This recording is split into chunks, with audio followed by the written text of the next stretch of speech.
and welcome to this week's assembly at Oak National Academy. This is the last assembly before we head into a well-earned break for half term next week. It's great to see you all here with us, just a little bit more to go until we get there. This week's assembly is all about resilience, bouncing back when things are difficult. And our first speaker today is former England defender Stuart Pearce, who's going to talk to us all about his experiences of resilience. Whilst his career had incredible highs, things to be really proud of, it also had some incredible lows, including missing a penalty during a World Cup semi-final, something that would be difficult for anybody.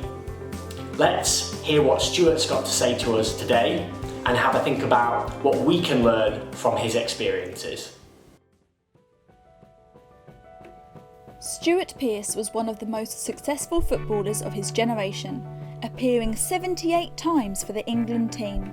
He went on to be a successful manager in the Premier League and internationally. I think it's important, if I go back to probably where I first started, as a 13-year-old, my burning ambition was, as a youngster, my burning ambition was to be a professional footballer. I had 6 months, I went for a trial at Queen's Park Rangers. I had 6 months, and at the age of 13 I was told I wasn't good enough. I had a career plan for myself of joining the army or the police force, so I ended up going for both interviews at the age of 16 and failing both interviews. So no football career, no qualifications, no army, no police at the age of 16. I ended up getting a job on the local council as an electrician and had an apprenticeship with them and played part-time football till the age of 21. Pearce signed for Coventry City when he was 21 after several years in non-league football. Now, probably at the age of 21, I realised one word, looking back now, probably described me at the time. The word I use for myself these days is grit. A combination of determination and stamina. Wasn't a great high flyer, didn't really, ability-wise on the football field I was okay, but never the best. But certainly a level of professionalism and determination is what I had in abundance, which saw me through. Pearce went on to sign for Nottingham Forest, for whom he became club captain.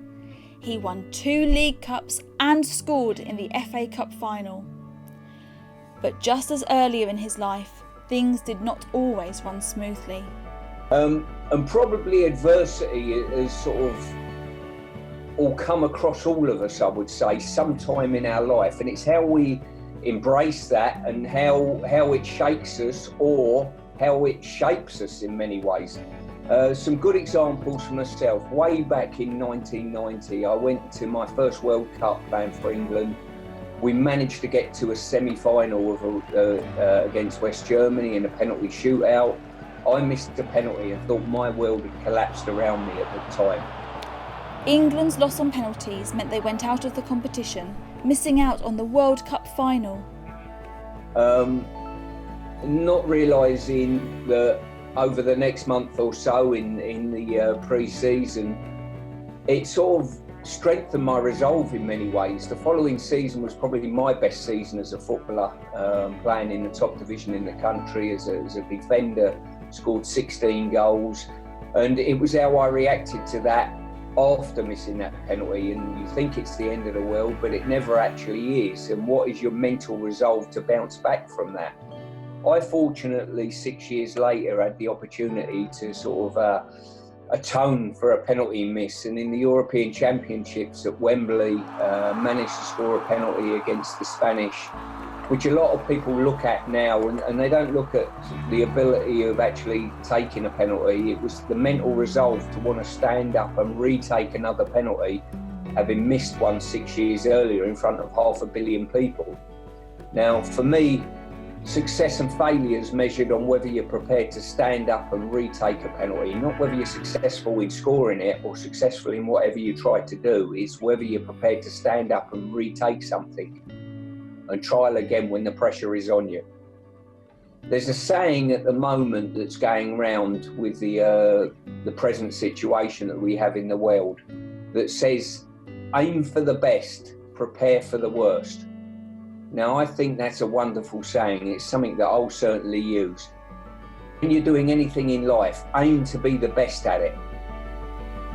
But always have a mind's eye on what would happen if the worst happened and what would my reaction be if that is the case. Really great statement. Aim for the best, prepare for the worst.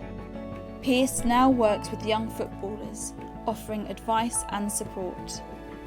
If I was giving tips, and when I work with young footballers, the first thing I always say to them is be inquisitive.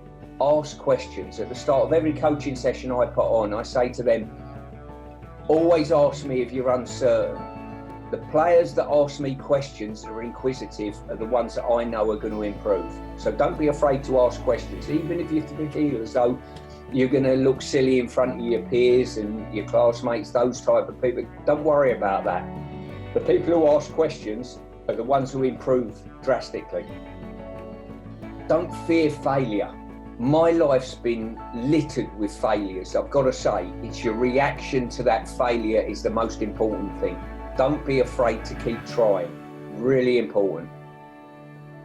When you look back as well on your life, make sure at whatever age you are, you've left no stone unturned to be as good as you possibly can be. Don't have regrets in your life. Regrets are horrible. I can assure you of that. It really is the best thing to do. Make sure you have no regrets if you possibly can, whether it be your professional career, your private life, whatever it may be. If you want to travel the world, don't have any regrets at the end of your life and say, oh, well, I never got round to it. And really important, be a team player. Can you help others around you? That's vitally important. I've been involved in a team sport for a lot of my life, and the importance of team, because there's others that are going to help you out when you have a bad time. Can you go and help someone out when they're having a bad time? And I've just had a couple of questions in from people. First one, Harry and Jack.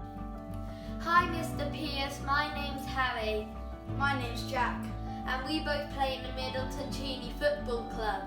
We've got a question for you. How do we get stronger in the tackle? Well, firstly, I'd probably turn around and say, as a player, I was a late developer physically.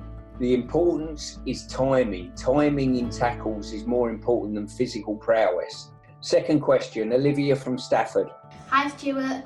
In professional football, do you think that females should be paid as much as the males? Well, what I would say is this. I think eventually they will do.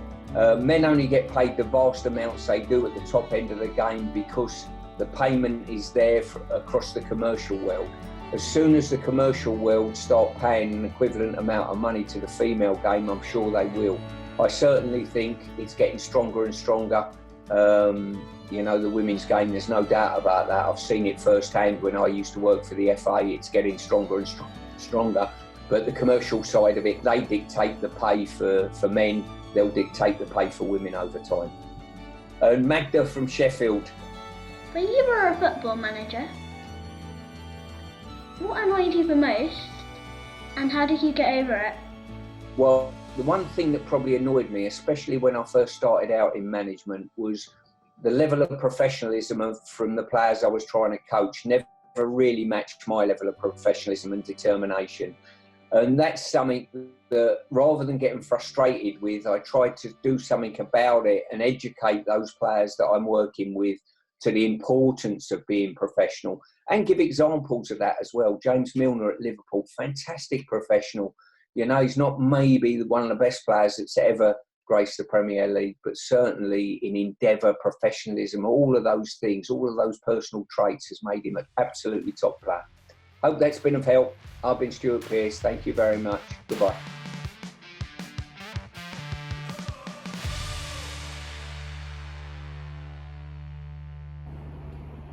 Thank you so much to Stuart Pearce for sharing those memories with us and what he's learnt about showing resilience in the face of incredible pressure.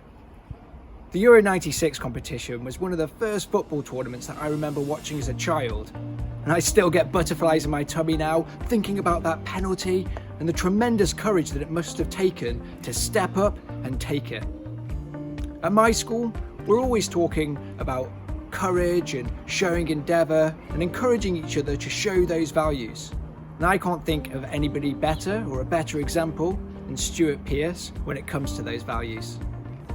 Now, we're lucky enough to be joined by WWE star and world champion Drew McIntyre, who has a very important message that he'd like to share.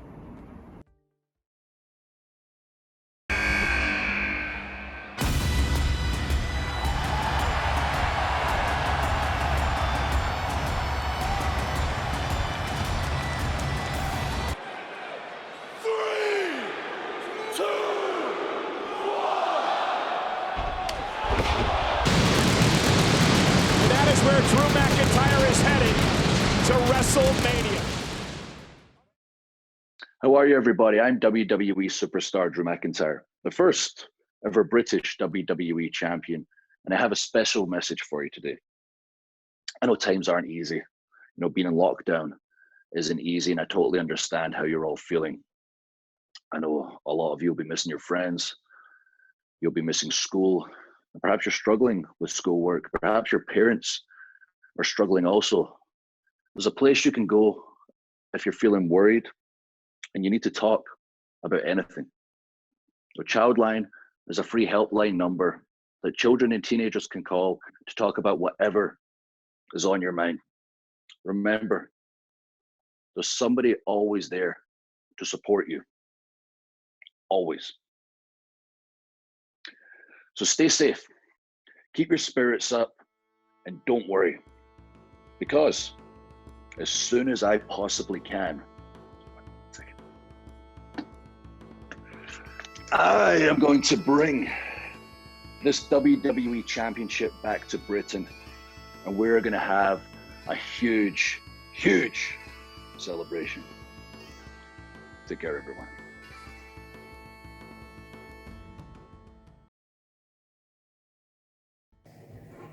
Hello everybody, I'm Zoe, one of the teachers here at Oak. This week you've been showing us some amazing work and it's great to see you all enjoying your lessons.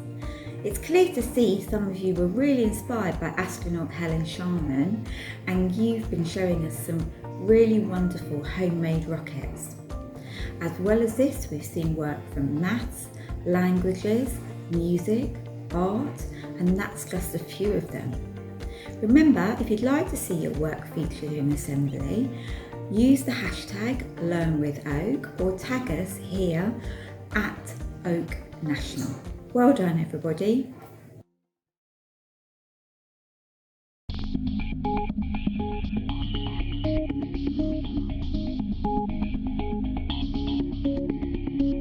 This is my rocket inspired by Helen Sharman. I'm Jessica. And I'm Amy. We go to Great Heath Academy in Mildenhall, and this is our spaceship.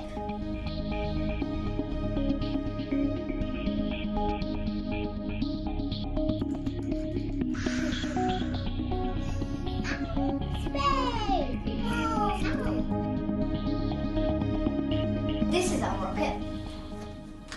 It's kind of there, and we made an inside. This is my side. And it says Clara, and it has like girls' rule on it. And Dylan's side is here. Let's start. Come on. Close sesame. Bye.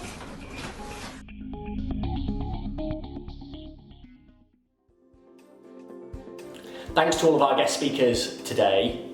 I hope you enjoyed that as much as I did, and they've given you something to go away and think about. We've also really enjoyed seeing your space-related artwork this week after assembly last week with astronaut Helen Sharman. Keep sending that to us if your parents are happy for you to, using the LearnWithOak hashtag. Now, although there won't be any lessons on our Oak National Academy next week, we are launching Oak Activity Club to give you lots of exciting things to do during the half-term break. Maybe you'll want to do some cook-alongs with us and our friends at Bike Back. You might want to take the great outdoors and bring it indoors with lots of activities from the Scouts. We've got some exciting things, including how to make slime and the best ways of polishing our penny. You might want to do some debating with Votes for Schools, have a look at how to get into university with the Brilliant Club. We've also got art projects and nature walks with friends at Jamie's Farm. Loads to do for everybody, so come on to Oak National Academy's website and see what things you'd like to take part in next week. Have a fantastic break, and we look forward to seeing you after the holidays.